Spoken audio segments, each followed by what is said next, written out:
Paano yan, Mr. Maravillas? Yung mundo natin, lalo na dito sa ating bansa and ating mga karatig bansa, para ng impyerno. Free trial po ito. Free trial niya, Mr. Maravillas. Nabasa ko kasi yung mga reactions ng tao ng ilan nating mga kababayan sa kaganapan ngayon, ang matinding pag-init po. Pre-trial daw ito sa impyerno. Ikaw niya, Mr. Maravillas, ginagawa mo pang joke-joke ang nangyayari ngayon eh.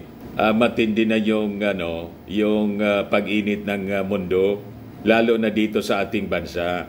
Talagang magdadaan po tayo sa ganitong pre-tribulation period po ito. Mas matindi sa tribulation. But after the tribulation, mga kababayan, we have a restored earth. Kahit magtanim po tayo ng magtanim ng kahoy, sabi ng mga environmentalist, maganda yung magtanim ng kahoy. Pero tingnan ninyo, yung mga kabundukan, may mga nasusunog na nga dito sa atin. Di ba? Dahil sa sobrang init, talaga po, ang magre-restore na ng mundo natin po, yung ating Panginoong Hesukristo, siya man lang po, tayo, wala tayong magagawa dito, mga kababayan. Kasi po ito, dadaan talaga sa ganitong kalagayan po ang mga bansa sa buong mundo. Ito ngayon yung mga updates po sa matinding pag-init. Ayan Heat to scores 36 areas today, sabi po ng Pag-asa. Sabi diyan, Solon wants to bring back work from home to protect workers from scorching heat. Hindi lang po yung mga yung mga mag-aral natin, suspension na po ng suspension, asynchronous ng asynchronous po. Kasi nga po, yung previous administration nagkamali po ng makinig doon sa mga sot-sot sa kanila na i-align natin yung ating classes. Dapat tugma doon sa ibang bansa. Sa ibang bansa, iba man po yung weather condition doon. Diba? Para sabay-sabayan niya. Hindi nila pinag-aralang mabuti. O ngayon, hindi man siya maibalik, mga kababayan, ng biglaan. Kasi wala nang pahinga niyan yung ating mga guro. So it is gradual. Pero tingnan ninyo, grabe yung disruptions po ng classes because of the extreme heat. Hindi po ito global warming. Many times sinasabi ko sa inyo po, ang init ng mundo galing sa araw. Ayaw maniwala po. Di ba sabi ng mga environmentalists, dahil niya sa pollution, galing sa mga industry, sa mga pabrika, sa transportasyon, sa pagsunog natin ng fossil fuels. Pinagluluko kayo ng mga environmentalists. Di man ako naniwala niya. Pinoliticize nila, sinamahan nila ng politika. Napakalinaw po. Ang init ng mundo galing sa araw, nag-intensify po ng apoy. Yung apoy ng araw po nag-intensify. Tama, mga kababayan? Hindi lang nire-report po ng tama ng ating mga scientists. Kasi sabi po, ang fear nila, baka may takutan yung mga tao, hindi na magtrabaho. Inapakalinaw po sa Bible, in this last days daw, there will be signs, tanda sa araw. Hindi man po sa global warming. Ang tanda po sa araw, sa buwan, there will be signs in the sun and in the moon, in upon the earth, perplexity among nations. Yan po ang sabi sa Bible. Dito kayo maniwala. Ito ang totoo po. Luke 21 verse 25, 25 to 26. And there will be signs in the sun and in the moon and the stars, in on earth distress of nations with perplexity, the sea and the waves roaring, men hearts failing them from fear in the expectations of things which are coming on earth, for the powers of the heavens will be shaken. Sabi ko sa inyo po, ang mga nangyayari sa mundo, konektado po sa heavenly bodies. Yan ang katotohanan niyan, mga kababayan. May nangyayari po sa heavenly, in the heavenlies, at konektado siya sa papalapit na babalik ng ating Panginoong Hesukristo. Maniwala kayo sa hindi. Nasa mga pahayagan natin. Yung mga mamamayan, mga kababayan ng mundo na hindi nagbabasa ng Bible, they're so perplexed at magtatanong sila, ano na yan ang nangyayari sa ating mundo? Tama? O bakit niya, Mr. Maravillas, may sinasabi doon na roaring of the sea in waves? That is, happening, yung roaring of the sea in waves. Bakit? O tingnan ninyo yung pagtama ng lindol na napakalakas sa Taiwan. O di ba? May mga advisory ng pagtaas ng alon, tsunami. That is roaring of the sea. End of the waves kasi may shaking, lindol. Kita ninyo? Napakalinaw po, roaring of the sea.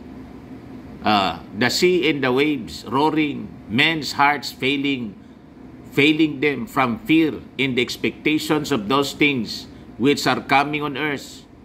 For the powers of the heavens will be shaken. Madaling sabi po, may shaking na nangyayari, hindi lang dito po sa ating mundo. Kasi we are part of the solar system, di ba? Heavenly bodies, kung may Mars, may Venus, Mars, yung mga planets, kasama yung planet Earth po. So may shaking sa heavenly bodies po na nararamdaman natin po. Kaya tingnan ninyo po, yung mga lindol po, nag-increase po sila in frequencies, in intensity. Dumami po kung saan-saan yung pagtama ng lindol. Sakto yung description pa, mga kababayan. So may mga tandaan niya sa ating araw, sa ating buwan, sa mga stars. In the sun, mga kababayan, is the nearest star on earth.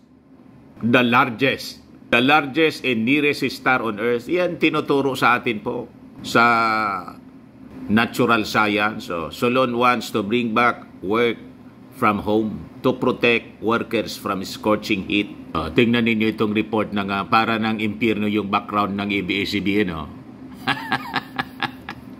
Cavite faces 47 Celsius heat. Metro Manila sizzles in 45-degree weather. Yan mga balita ngayon sa dyaryo. So hot, you cannot breathe. Extreme heat hits the Philippines. Mabuhay ka pa niyan?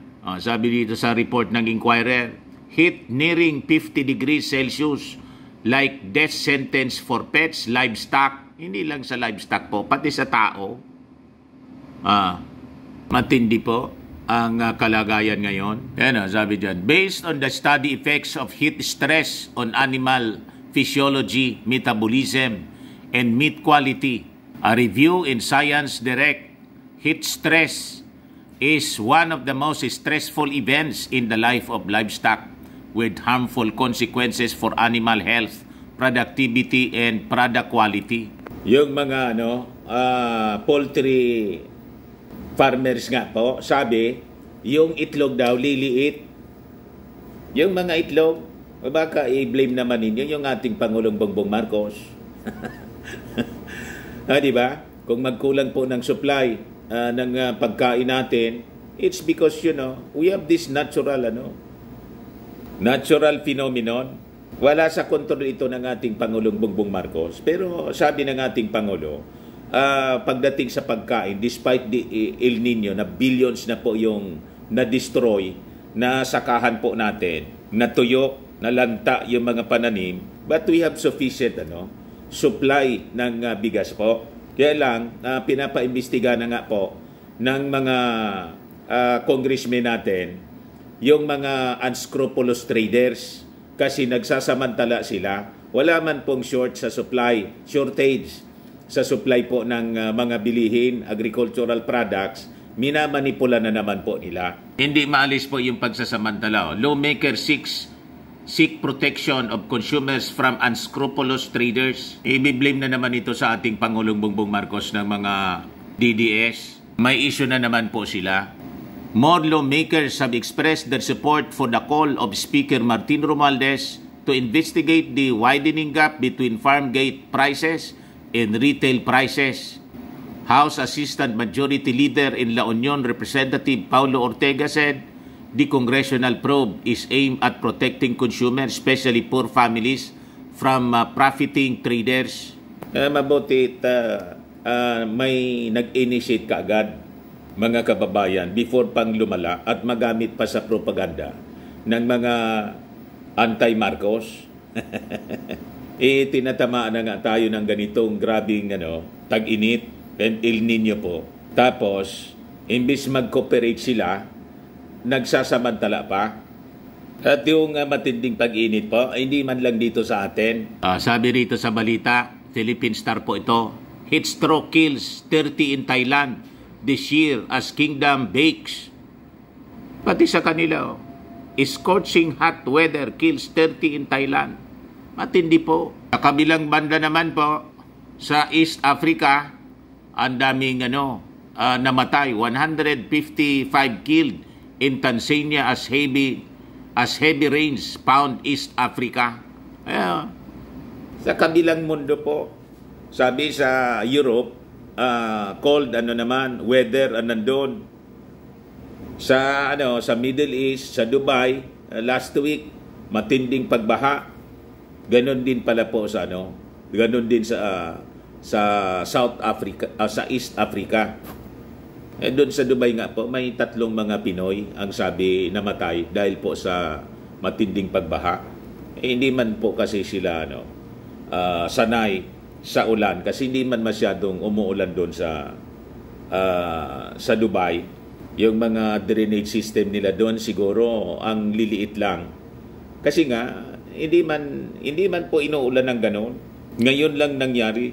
You see? So, paano na yan, Mr. Maravillas, ang mundo parang di na matirhan? Don't worry po. Just, wait lang po kayo. I-restore ito at ang magre-restore nitong mundo, hindi tayo na mga tao. Kahit magtanim ka pang magtanim, maganda yung magtanim tayo ng kahoy. Pero po, kung iniisip ninyo, you can save this world sa pagtatanim ng kahoy, marirestore ninyo ang mundo. Hindi po. Ang magre-restore, ang may kakaya na mag-restore nito, ang ating Panginoong Hesukristo. And it will come after destruction, restoration po. After the tribulation po, in the millennial reign ng ating Panginoong Hesukristo, magiging napakaganda ang new earth po tayo. Earth restored. Pati yung mga hayop po, magkakaibigan na. Yun po ang sabi sa prophecy.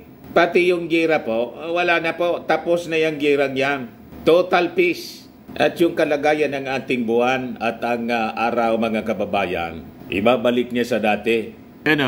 Isaiah 30 verse 26, the moon will shine like the sun, and the sunlight will be 7 times brighter like the light of 7 full days. When the Lord binds up the bruises of His people and heals the wounds He inflicted. Mas liliwanag pa pala po yung buwan.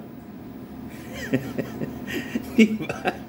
Pati yung araw po, magniningning pa siyang pero hindi siya walang epektong tulad nito na scorching heat.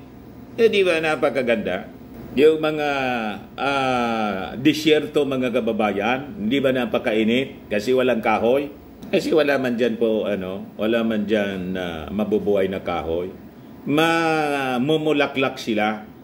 Tutubuan po ng mga halaman. Yan po sabi sa Isaiah 35:1-2. The desert in the parched land will be glad. The wilderness will rejoice in blossom. Like the crocus, it will burst into bloom. It will rejoice greatly and shout for joy. The glory of Lebanon will be given into it, the splendor of Carmel and Sharon. They will see the glory of the Lord, the splendor of our God. Totally restored po yung ating mundo. Kahit hindi tayo tanim ng kahoy. Pag tanim ka ng kahoy, nasusunog man lang sa sobrang init. Di ba yun nangyari sa Australia and in Europe? Kahit nga dito, yun na rin yung Mount Arayat yata yun. Nasusunog po. Dahil sa sobrang init.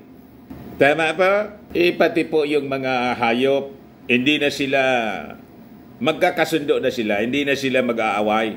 Sige lang ang laro-laro nila po. Ayan po. Isaiah 11:6. The wolf will live with the lamb. The leopard will lie down with the goat. The calf in the lion and the yearling together, and the little child will lead them. Kita ninyo, kalaro ng bata, yung mga leon. Di ba? Magbabarkada na po lahat. Wala nang kagatan, mga kababayan. Pati yung gira po, matatapos din yan. Itong mga girian. Kasi itong girian will culminate in the Battle of Armageddon. And the Battle of Armageddon, that is the final conflict that will be witnessed by man. And we're so close to that, mga kababayan. Ang magpapatigil lang sa kanya, yung pagdating na ng ating Panginoong Jesucristo to reign this world for 1,000 years. Wala nang away po kasi i-destroy ng ating Panginoon ang lahat ng armaments, yung mga binili natin sa Amerika, sa India, na BrahMos, ayan, i-destroy yan lahat. Bali yan mga armas na yan na ginawa ng China para tayo ibuli.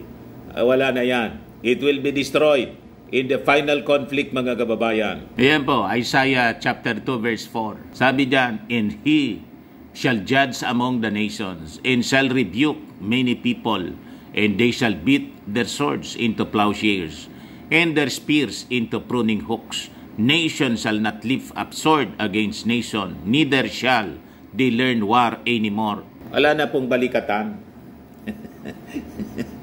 No more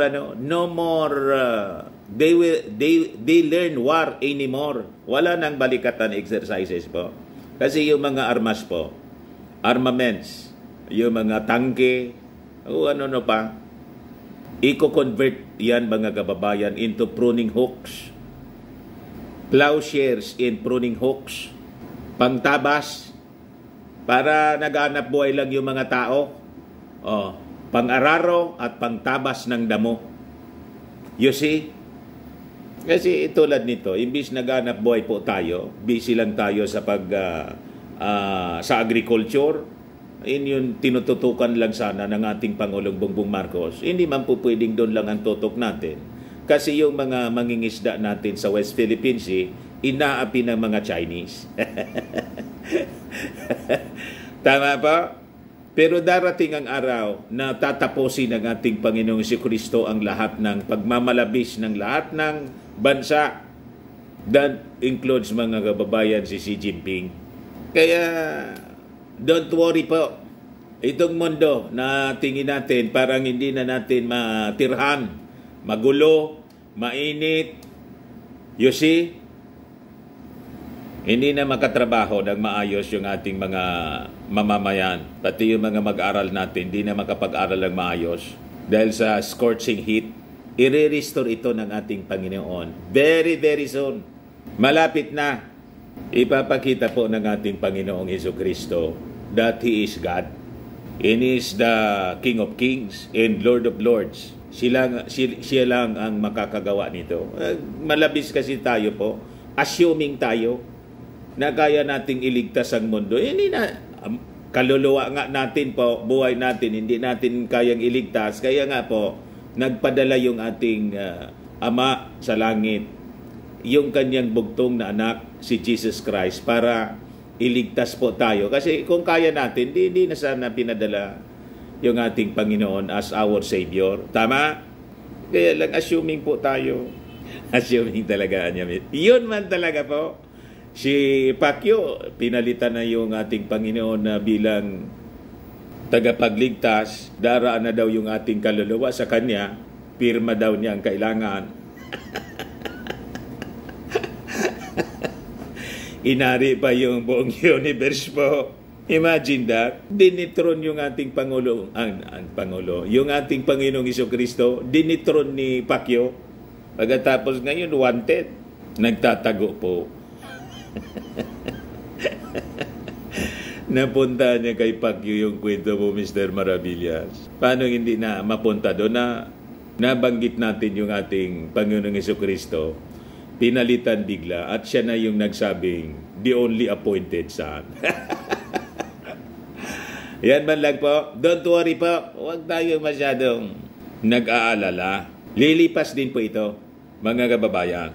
At napakaganda ang future ng ating mundo. Kaya lang po, the immediate future is tribulation po. After the rapture, tribulation po. Kaya sabi ko sa inyo many times, be safe po. Ayos, ako po si Dante Maravillas. Bye-bye. God bless.